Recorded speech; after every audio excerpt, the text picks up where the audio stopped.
Thank you for tuning in to the Peoplz and Dragons.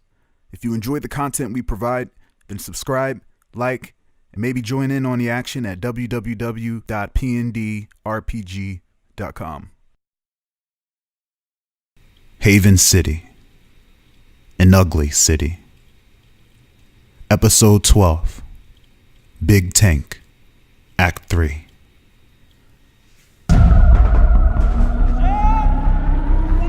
We see Survey Day cultists on foot throughout the burning city streets of Haven, blasting and blowing up people and buildings.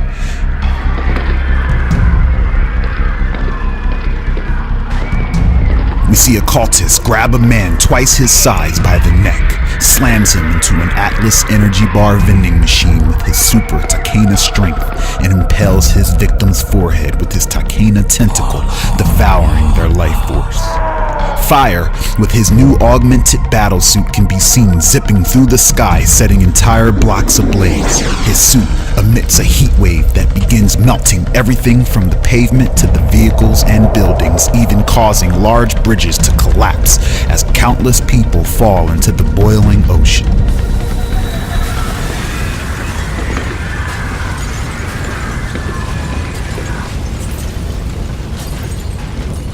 We see an Atlas Gate jet incoming while firing yellow laser beams that dissipate before reaching fire.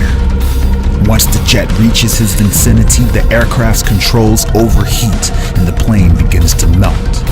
We see the jet begin to plummet as the cockpit catches flame, cooking the pilot alive.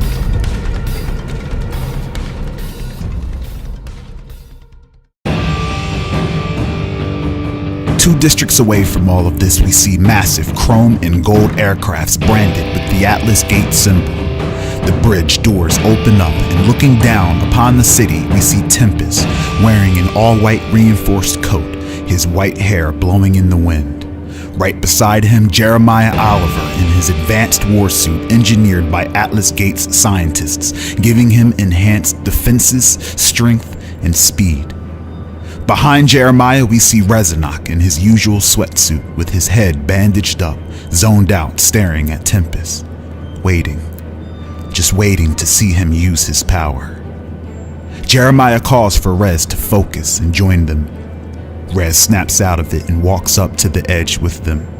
Tempest stares down into the city, gauging where help is needed the most by reading the emotions of the city.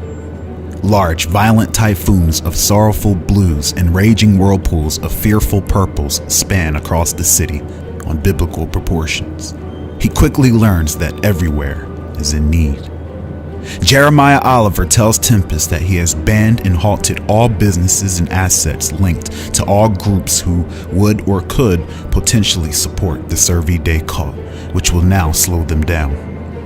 Tempest informs Jeremiah he and Chronicle will assist R-Type X against whatever that is. He points to R-Type off in the distance, impaling the light with his sword. Jeremiah nods and tells Tempest not to worry because he has called upon all available Atlas assets to mobilize their efforts, and the Gate Center, as we speak, is being protected by armies of Atlas Gate soldiers, all from Jeremiah's privatized army. Jeremiah points ahead at the oncoming android army fleet and tells Tempest him and Rezanok will handle this. Tempest places his entire top-class agents and instructors in Jeremiah's hands.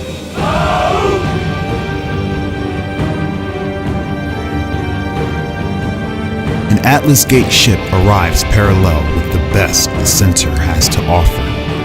Tempest and Jeremiah shake hands, and with Tempest's utmost sincerity, wishes him the best of luck. Tempest and Chronicle board the other ship and head over to R-Type X. As the two approach R-Type and the light, Chronicle looks over at Tempest and tells him how much of an impact Tempest has had on his life. He explains that ever since Tempest stood up against Governor Gabucci and offered a haven for us G-types in the line of fire of hate, he has looked up to Gale Gordon. Chronicle pulls his locket from around his neck and shows it to Gale. Inside, a picture of a woman. Chronicle tells Gale it was his mother who was murdered the first day her mutation awakened. Chronicle moves his white hair away from his eye, revealing a tear. He smiles and says, Tempest, Haven's reality-bending street magician, was her favorite person in the entire world other than myself. Tempest can see pure sadness suddenly burst from within Chronicle as his body begins to radiate with a mixture of sorrow and guilt like static electricity from his head and heart. The sadness instantly vanishes and is replaced with a sense of duty and devotion to the cause as he puts his hand out to shake Tempest's and tells him that he let his mother down, but he won't let him down. Tempest, motivated by his strength to cast aside his sorrow, shakes his hand. Using his empathic sense, bestows encouraging sentiments in the form of a light-hearted joke that harbors condolences for his mother. His own willpower affects Chronicle's emotional state by casting out the doubt and grief within him. The two leap out of the craft toward R-Type X in the light. Resonot gets pumped when he sees a familiar face, the telekinetic kid with the helmet he met back at the Gate Center's training room. Except, today, the helmet was smaller, more stylish and fitting. Pretty damn cool looking actually, Rez thinks to himself.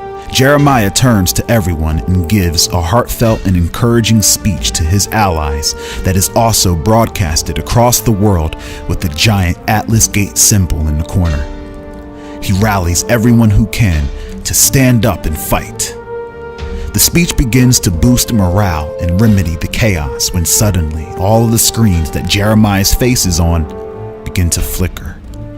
His speech goes from uplifting and motivational to frightening and demoralizing. You are all going to die tonight. Horribly. Have you life insurance with Atlas? People can't believe some of the stuff he is saying, completely contradicting his past recent words and putting fear into the hearts of all of those who were watching and listening. Jeremiah looks at the monitors on the ship and sees himself saying these terrible things. We cut to ACTIII sitting on his android steed, the Knight, surrounded by the King's hand as he mouths the words exiting Jeremiah's mouth, remotely manipulating the broadcast, and begins laughing as he gives the signal. Anarchy's gigantic aircraft fires a massive green beam that travels so fast it was practically unblockable as it obliterates the entire Atlas Gate ship, killing almost everyone on it. A giant side panel flies off of the ship and severs a third of the instructors and agents who are on fire in half and clobbers Resonot in the head as he is blasted away by an explosion point blank that sends him flying off of the ship unconscious toward the city below.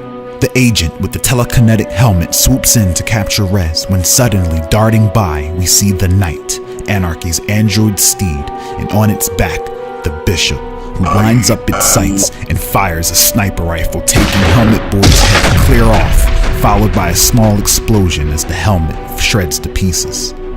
Both his corpse and Rez's plummet from the sky. Jeremiah and the surviving Gate agents clash in the air against flying androids in the King's hand. Jeremiah fires concussion beams out of his forearms, taking out any android he sees, while his two bodyguards provide cover fire and fireballs from their hoverbikes. An android on a hovercraft charges into Jeremiah, but Jeremiah erects a shield that it crashes into and explodes. Jeremiah is attacked from behind as the Rook slashes at him with its laser knives, but Jeremiah is able to avoid and keep away, zipping through the sky. An android leaps onto his back and stealthily attaches a proximity mine onto his shoulder. Jeremiah sends his ultra-powered fists into the android and unleashes a shotgun blast, shredding its insides, then tosses it into the Rook. A young gate agent named Redcap with his glowing red baseball hat can be seen flying through the air with glowing red hands tossing what looks like a boomerang made of red light that twirls through the haven skies, ripping through and destroying all androids it comes into contact with until it is destroyed by the slash of the Queen, who jets through the sky directly for Redcap, plunging its energy blade into his neck, then decapitating it. Jeremiah's suit alerts him of an anomalous item attached, and in response he ejects the part of the suit with the bomb, just in time as it explodes with thousands of swarm bots that fly off and latch onto other agents falling from the sky, exploding and killing everyone in the area around them. Jeremiah is shocked by these advanced killer androids and was not prepared for an air fight with machines like this when suddenly a sniper bullet bounces off of his head, causing him to do several complete backflips in midair as he tries to regain control of his rocket boots again while disoriented. His armor is bulletproof, but the advanced weapons being used on it has him on edge. Jeremiah's suit tells him to activate his suit's shields, as another blow like that could be critical. It also warns him that he has a minor concussion. Jeremiah made sure to have cameras catching all of Atlas's glory defending the city, but instead, Atlas was being demolished by the android army as more and more android ships and reinforcements are being teleported into the sky from what seems like out of nowhere, slaughtering Tempest's elite gate agents before they could land.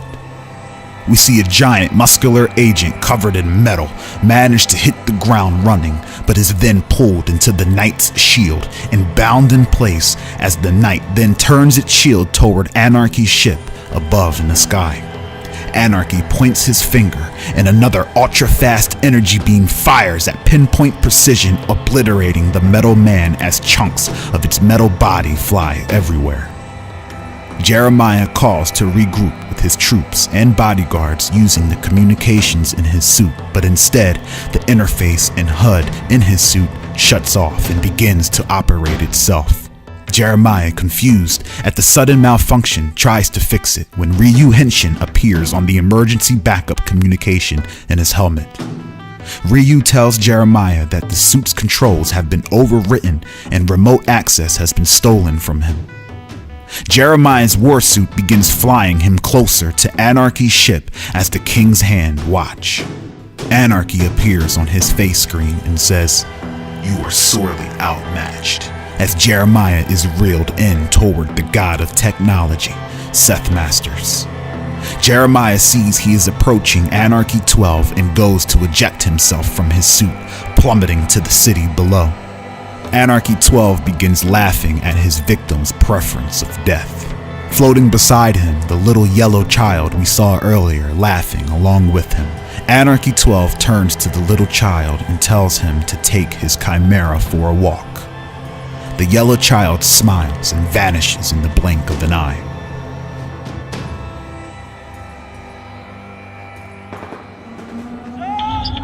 Swooping by on their hovercraft, Jeremiah's bodyguards capture him and take him to a rooftop far away from the android fleet. Jeremiah contacts as many remaining agents to regroup at his location. His bodyguards hand Jerry a suitcase containing another warsuit that he attaches to his back as it takes form around his entire body. Very advanced tech, almost rivaling the tech used in Anarchy 12's first model of androids. 2 Atlas Gate ships arrive with reinforcements for Jeremiah and congregate all around him as they discuss plans. When suddenly, the yellow child appears before all of them, unfazed by their advanced gear and weaponry. The kid's black, unkempt hair, humongous, almost alien-like eyes made him a very creepy sight to see at a time like this. Jeremiah shouts, asking if the kid is okay and where his parents are, and he goes over to his aid when instantly appearing in front of him, warped into existence by the child, a massive 10-foot black and chrome robotic monstrosity with razor-sharp edges, horns, and tails. With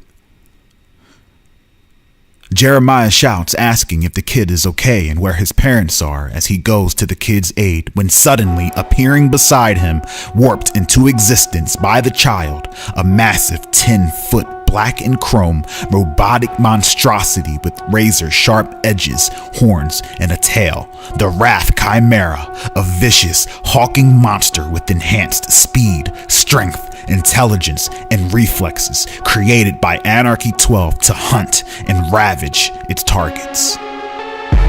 The creature lets out a piercing metallic screech as its large, powerful, and bladed tail crushes and skewers both Atlas Gate ships and spews its fiery and corrosive napalm saliva like a liquid flamethrower at the entire group of Gate agents.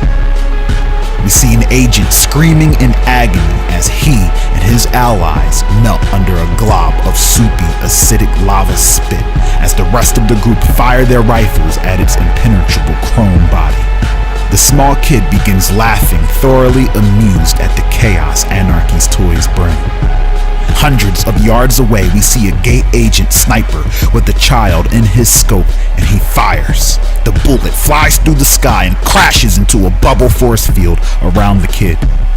The kid stops laughing and looks directly at the sniper, shocked by not only the miss, but more so that the kid instantly spotted his location.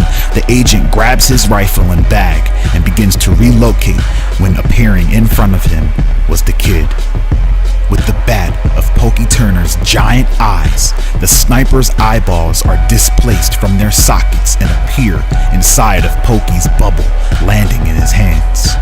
Pokey grabs one of the eyes and acts like he's looking through it and makes a pow pow noise with his other finger like a gun, giggling childishly. The sniper drops everything, holding his face in agonizing pain, the extraction of his eyeballs clean as a whistle. Pokey Turner teleports in place an android firing squad who aim their rifles and begin to light the sniper up as Pokey teleports away with eyeballs in hand. We see Gate agents combating with the Wraith Chimera, its claws decimating them in swaths of 2 to 3 agents at once, their gunfire totally ineffective. The agents, whom are well trained, manage to use their powers to survive a little bit longer but are ultimately massacred. Jeremiah fires his wrist cannons, and his bodyguards blast waves of incinerating flames, both seemingly ineffective, but manage to get the Wraith Chimera's attention. Jeremiah takes to the air to distract it from killing his bodyguards as he swoops around the beast's claws, barely evading it. Suddenly, the Wraith Chimera's tail lashes at Jerry, hitting him square in the chest. His suit absorbs the brunt of the impact, but begins to shut down from critical damage.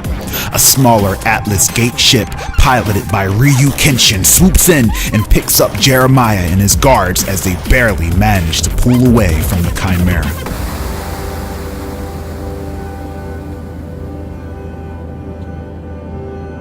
Jeremiah disengages from his destroyed warsuit and stumbles over into the passenger seat of the ship next to Ryu Henshin, who is flying them out of there to safety. Jeremiah catches his breath while holding his head. He thanks Ryu for the clutch rescue. Ryu looks at him and nods. Jeremiah asks for some pain medication for his concussion and tells Ryu to take them back to the Atlas Gate Center. Ryu sets the coordinates and gets up from his chair to retrieve the meds.